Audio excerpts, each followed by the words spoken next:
pamiršti. Atspėk. Čia mes atėjom tas pelėdas. Čia bus ekskursija. Taip. Kaip apie pelėdas, čia bus pelėdų pilna. Taip, eisime, mums papasakos. Taip, apie pelėdas. O ten jau žmonės. Taip, ten ekskursija turbūt pasakoja, po kurių mes eisim. Taip. Ekskursija. Tai va. Dėl to va čia pavyzdžiai. Galima pakepšo šeikus, nes jį ten dar kažką. Galima atsisieti viską. Ir ežeriukas ir pilna žuvų. O čia žuvų. Todėl nieko nesutarka, nieko nedaro čia. Atau. Dar parodysiu jums pelėdų pilna bus. Apuokai gyvena tik tai Azijoje, tai yra paukštis kilęs iš Azijos. Ir vėlgi žodis nuskambėjo apuokas, o ne pelėda. Tai kaip galvojat, kam skiriasi pelėda nuo apuoko?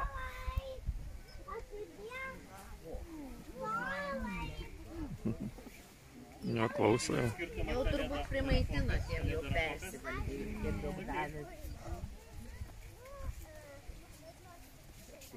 Jau turbūt labai daug davėt. Tai yra labai tikslus atsakymas. Pasižiūrėkit, šita pelėda ant galvos turi labai ilgas plunksnas, taip? Primena ragus savotiškus. Tai tada lietuvių kalboje tokia pelėda vadinasi ne pelėda, o apuokas. O jeigu pelėda neturės tokių plunksnų, tai ir tiesiog ir vadinasi pelėda. Tai va, tai yra toks esminis skirtumas, tiesiog pavadinime iš tikrųjų. Dabar ten atskris. O apuokams tokios ilgos plunksnos ant galvos. Tai pasirodo, tai yra ne klausos organai, o plunksnų šitų ilgų pagalba jie bendrauja. Jeigu apuokas supyksta arba susijaudina, tai jis gali pašiaušti tas plunksnas, bet aš jau vėliau parodysiu dar mažesnės pelėdas. Ir tokios nedidelės pelėdos gyvena pas mus Lietuvoje. Atliepsnotoji pelėda tai yra lietuviška pelėda.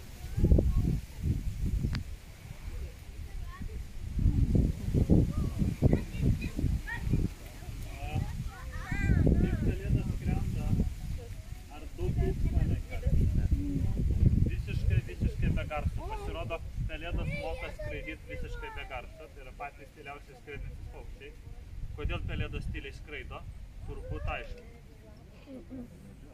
Taip, kad sumedžiotų, kad jų grobis neišgirstų, nes tokios ypatingai nedidelės pelėdos, tai jūs maitinasi dažnai peliukais, o peliukai irgi puikiai girdi ir nenori būti suvalgyti. Tai vat pelėdos išmoko tyliai skraidyti. Na va, tai susipažinsiu su dar viena paukščiu, tai yra pelėda. Lietuviškai vadinasi malajinė pelėda. Tai dar viena pelėda kilusi iš Azijos, dar viena azijietė. Tai yra patelė, mergaitė. 4 metai šiai pelėdai yra ir mes ją tiesiog molę vadinam. Bet aišku, molė, kaip ir Jacksonas ir į vardus neatsiliepia, su maistuku reikėtų ateiti iš tikrųjų. Tai tada gal ir sureaguot. Tai dabar ir kaip tik pademonstruosiu dar, kaip mes dirbam su paukštukais, nes gal netgi pastebėjot, kai skraidė mūsų šitie paukščiai, tai jiem ant kojų buvo kažkokios tai virvutės. Tai va, tai kam tos virvutės reikalingos, to aš ir pademonstruosiu, tai iš tikrųjų, kad juos užfiksuot, nes va turiu specialią pirštinę, toj patupdysiu šitą paukštį čia ir pritvirtinsiu prie šito žiedo paukštuką, kad jis kartais niekur nenuskristų, kur nereikia, arba ant jūsų nešoktų. Ir va tiesa dar nepaminėjau, kad žaisliuką turi šitą pirštinę, taip?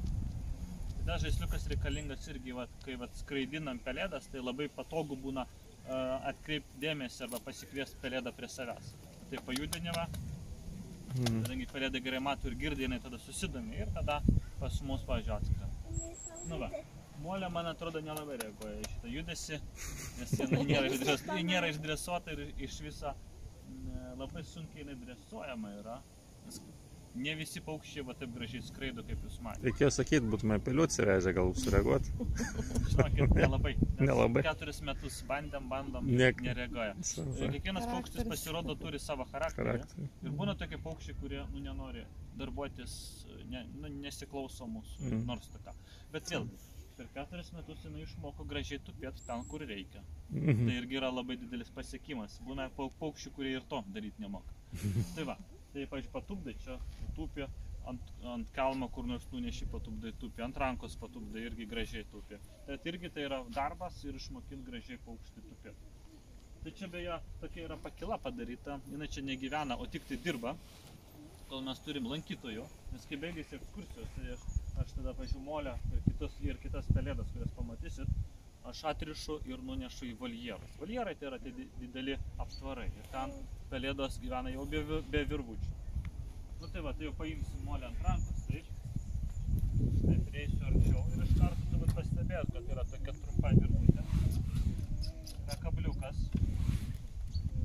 Ir viskas prie savęs pritvirtinu. O kitas galas yra va būtent tos virvutės, kur matėt pas kitas pelėdas, ir tokie dirželiai ant kojų. Paprašysim, kad molė pas mane ateitų. Na va, viskas, molė beveik gražiai tupė, jinai kartais ten mane gali pakramtyti, bet jinai tą daro labai švelniai. Taip, ir kodėl daro? Tiesiog jinai patikrina kartais, ar aš kažko skanaus neatvešiu. Tai va, jūs matot, prieš tai jinai pakramsnoja mano pirštus lengvai ir paleido. Dabar jau žino, kad aš tikrai jokio maisto neturiu ir jau ramiai tupi. Tai va, o apskritai, kodėl mes paukštukus pririšam už kojų, o ne už kaklo, kaip mes šuniukus, pavyzdžiui, vedžiojam, kaip jūs galvojate? Aš galvoju, kad nenuskristų. Kad nenuskristų, bet gal už kaklo pririškime pelėdą? Aš galvoju, kad nepasmauktų. Na taip, teisingai, pasirodo, pas pelėdas yra labai plonas ir trapus kaklas. Jeigu ten aš bandyčiau užčiuopti tą kaklą, čia yra labai didelis pūkos sluoksnis pasirodo, tai kaklas yra vos kelių centimetrų storio ir yra palyginus trapus. Tai jeigu mes pririštume pelėdą, tai didelė tikimybė, kad jinai dėja, bet susižalotų. O patys stipriausi kaulai ir daug stiprių raumenų yra kojose pas pelėdas. Ir dar va tie nagai tokie didžiuliai, ilgi ir lenkti, aštrus. Tai ką tai rodo? Tai rodo, kad pelėdos medžioja kojų pagalba tik tai. Taip medžioja maistą kojų pagalba. Ne su snapu, nes snapas yra lenktas, kažką užkapoti yra labai nepatogu. Taip, tai čiumpa visą laiką savo maistą tik tai kojų pagalba. Sutraiška peliuką kokį nors, o snapas yra kaip burna, tik tai maistą suvalgyti ir viskas. Tai va, tai dėl šios priežasties galima pririšti saugiai pelėdas už kojų ir jos niekada nesusižaloja. Tai visų pirma yra saugu pačiam paukštui. Na va. Žinot, kad pelėdos galva suka į visas pusės? Taip. Už nugaros negali pasižiūrėti? Be problemų, jeigu tik tai norėtų, galėtų galvą pasukti už nugaros. Iš tikrųjų dar daugiau truputėlį, beveik visą ratą gali pelėda apsukti savo galvą. Tai va, o kodėl jinai tą daro? O pasirodo, jinai vieno dalyko nemoka daryti, ką mes mokam daryti. Sukat galvos. Ne galvos? Akių, teisingai. Pasirodo, pelėdos akių nemoka sukati. Na va, pasižiūrėkit, kur molė žiūri.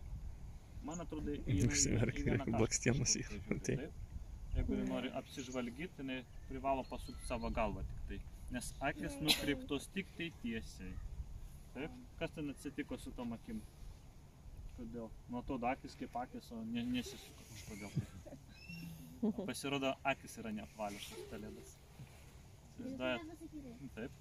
Man atrodo, kad jinai negali sukapoti, nes pas ją visa ta akis atrodo kaip uždengta tik tai su tuo akių vyzdžiu.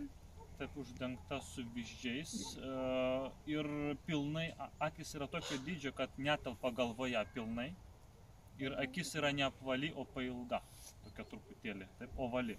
Ir tokia milžiniška pailga akis, pusiau yra įstatyta į kaukolę, o pusė akies yra tiesiog kyšo į išorę. Ir tiesiog niekas negali pasisukti. Bet užtat turėdamas tokias akis, pelėdas, man atrodo, puikiai mato, taip. Tai vat, jom duoda labai gerą regėjimą. Pelėdos puikiai mato dienos metu visų pirma, geriau už mus, maždaug 10 kartų geriau. Iš 100 metrų atstumo peliuką pamato. Tai yra, jeigu mes ten prie raganos namuko ant kalvos padėtume peliuką, tai maždaug iš tokio atstumo pelėda be problemų pamatytų tą peliuką. Mes tikrai to nesugebėtume padaryti. O pelėda gali. Nakties metu prieblando irgi geriau už mūsų pelėdos orientuojasi, mato, taip. Bet visiškai tamsoj, ir norėjau tą patį pasakyti, taip. Tamsoj gerai mato, taip. Ne visus beje pelėdos gerai mato tamsoj. Tai va, bet dauguma pelėdų geriau už mus mato prieblandoj, labai geriau orientuojasi, bet visiškai tamsoj būna, kad vis tiek nieko nesimato. Taip, jinai ten... Taip, kuo mažesnis piktelis. To piktes. Tai va, su pelėdomis labai panašiai būna. Gerai.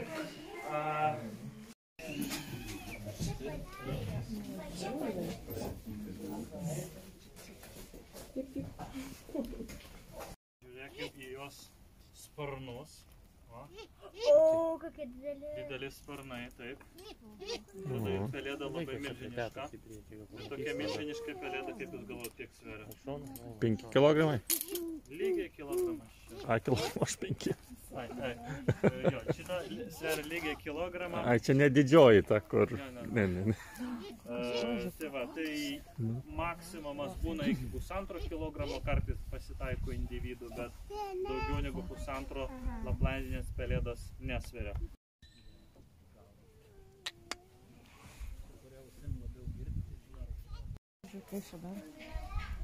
Koja tempėsi, mankština sparną.